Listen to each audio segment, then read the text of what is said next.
Olá, tudo bem? Nós hoje veremos o capítulo de número 7 do livro de Apocalipse, os 144.000 e a visão dos glorificados.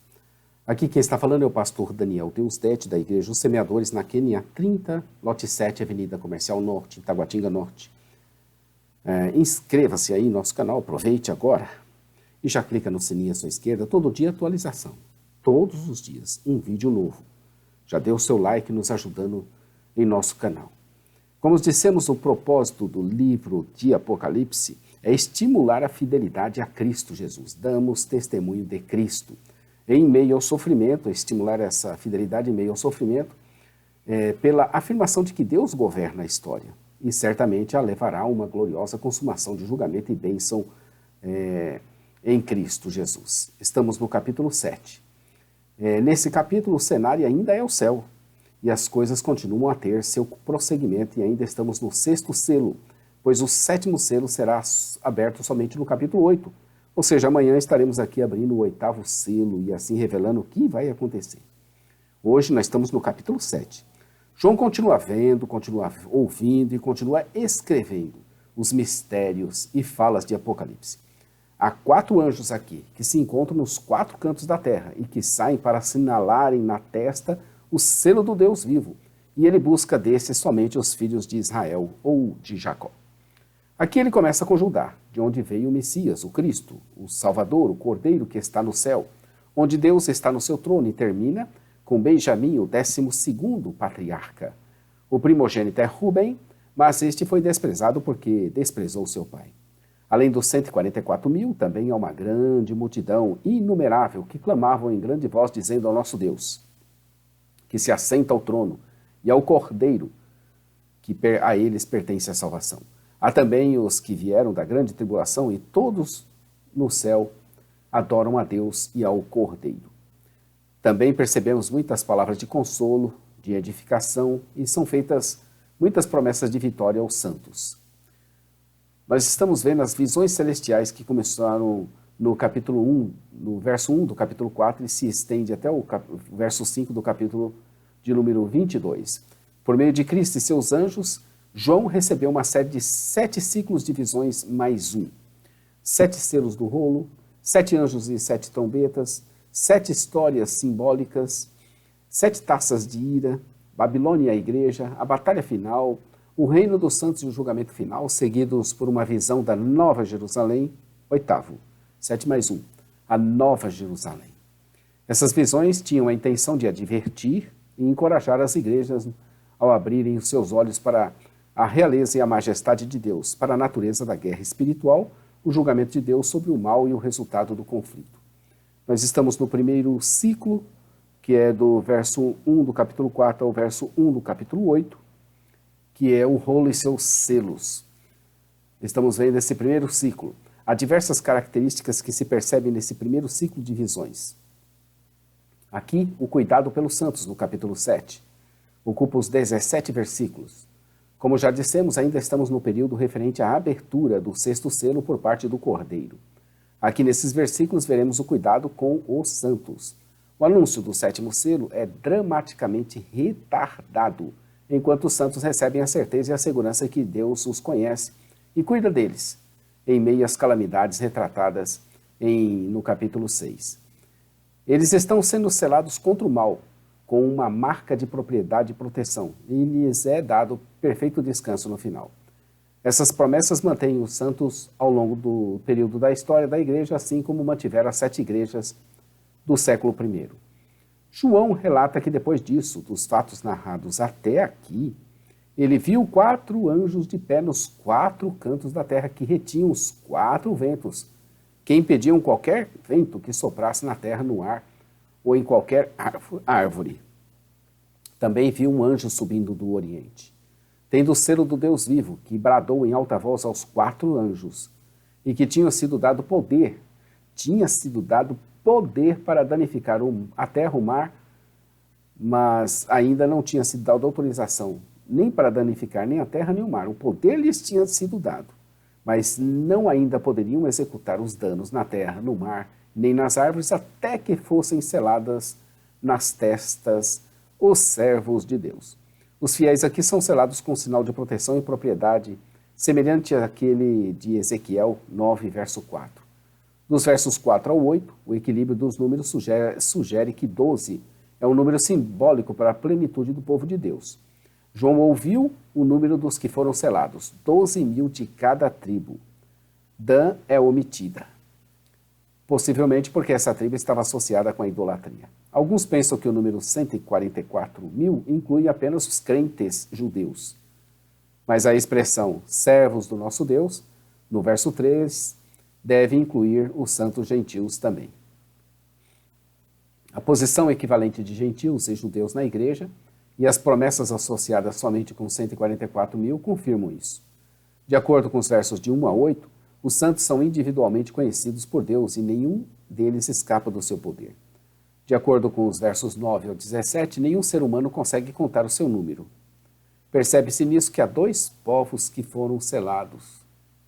Os 144.000 dos judeus, povo escolhido por Deus, e os gentios, que foram alcançados pela pregação do Evangelho a partir do Novo Testamento.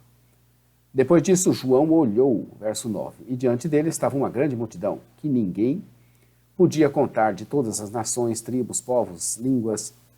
Eles estavam de pé diante do trono e do Cordeiro com vestes brancas e seguravam palmas, e eles clamavam em alta voz. A salvação pertence ao nosso Deus, que se assenta no trono, e ao Cordeiro, verso 10. Já nos versos 11 e 12, todos os anjos que estavam de pé ao redor do trono, dos anciãos e dos 4 seres viventes, se prostraram com o rosto em terra diante do trono e adoraram a Deus, dizendo: Amém. Louvor e glória, sabedoria, ação de graças, honra, poder e força sejam ao nosso Deus para todo sempre. Verso 12. Nisso, um dos anciãos pergunta para João quem eram aqueles que estavam vestidos de branco e de onde vieram. João responde que a resposta estava mesmo com quem perguntava. Ele responde: Senhor, tu o sabes. E o ancião lhe responde quem eram eles. Versos 14 ao 17. Repare que a pergunta foi feita de um ancião para João, e a resposta foi de João endereçada ao Senhor e não ao ancião. Isso porque talvez aquele ancião representava e falava em nome do Senhor. O ancião então explica e diz que eles eram os que vieram da grande tribulação e lavaram as suas vestes e as branquearam no sangue do Cordeiro. Por isso, eles estão diante do trono de Deus e o servem de dia e de noite em seu santuário. E aquele que está sentado no trono estenderá sobre eles o seu tabernáculo. Nunca mais terão fome, nunca mais terão sede, não cairá sobre eles sol e nenhum calor abrasador, pois o Cordeiro que está no centro do trono será o seu pastor. Ele os guiará às fontes de água viva, e Deus os enxugará dos seus olhos toda lágrima, tanto aqui, no verso 17 do capítulo 7, quanto lá em capítulo 21, verso 4, quando a morte finalmente terá sido morta. Já pensou a morte morrendo? É o fim da morte. A morte vai ter fim. Já teve a sua sentença decretada com a ressurreição de Cristo. Muitos identificam a grande tribulação, verso 14, com o período final da perseguição que terá lugar imediatamente antes, durante e depois da segunda vinda.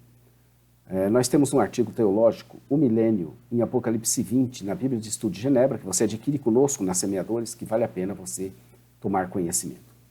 Porém, tribulações para os cristãos têm ocorrido e continuarão a ocorrer ao longo de toda a era da igreja. Portanto, todo esse período pode ser caracterizado como um tempo de tribulação. Você pode reparar que todos os que são de Cristo passam por tribulação nesse mundo. Estamos vivendo num sistema que não admite a verdade.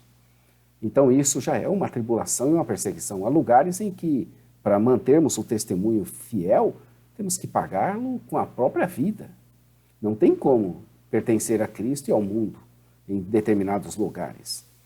Esse versículo provou ser um conforto relevante para os cristãos do século I, e o será também para aqueles que enfrentarem a crise final. A grande palavra tilipsis, traduzida aqui como tribulação, pode também ser traduzida como sofrimento, aflições, perseguição e sofrimento. E todos esses significados se relacionam às circunstâncias dos leitores do século I. Verso 1 do Apocalipse 7. Depois disto vi, 4 anjos em pé nos 4 cantos da terra, conservando seguros os 4 ventos da terra, para que nenhum vento soprasse sobre a terra, nem sobre o mar, nem sobre árvore alguma. E o verso de número 17, pois o cordeiro que se encontra no meio do trono os apacentará e os guiará para as fontes da água da vida. E Deus lhes enxugará dos olhos toda lágrima. Confira aí também Apocalipse 21:4. Realmente estamos num tempo diferente que começou mesmo com a primeira vinda de Jesus, como Filho de Deus. Na Bíblia é chamado esse período de os últimos tempos ou os últimos dias. E de fato eles podem ser entendidos como o período da grande tribulação. Obviamente que imediatamente antes da segunda vinda do Senhor, os rumos da história estarão no seu ápice, sendo os efeitos mais avassaladores, o que resultaria também no ápice dessa grande tribulação. Entendeu? Amanhã estaremos aqui com o 7º selo, as 7 trombetas, ai dos moradores da terra. Fique conosco, inscreva-se aí no nosso canal, clica no sininho à sua esquerda aí, já dê o seu like, contribuindo aí com o nosso canal e vamos avançando aí cada dia que passa. Parte escrita para aprimoramento dos estudos, jamaisdesista.com.br, loja virtual onde você adquire a Bíblia de Estudo de Genebra. Não perca as nossas promoções, livros, Apocalipse, matéria, estudos. Aí você vai acessar www.osemeadores.com.br e também você vai ver nosso programa de rádio, radio.osemeadores.com.br, programa Momento Missionário Palavra de Vida com o pastor Johnny Ramos, diretamente de Halmstad, na Suécia, todas as quartas-feiras a partir das 15 horas. E vamos invocar o Senhor e pedir para Ele vir logo? Maranata, ora, ora, vem, Senhor Jesus. Deus te abençoe, querido, fica com Deus e até amanhã, se Deus quiser.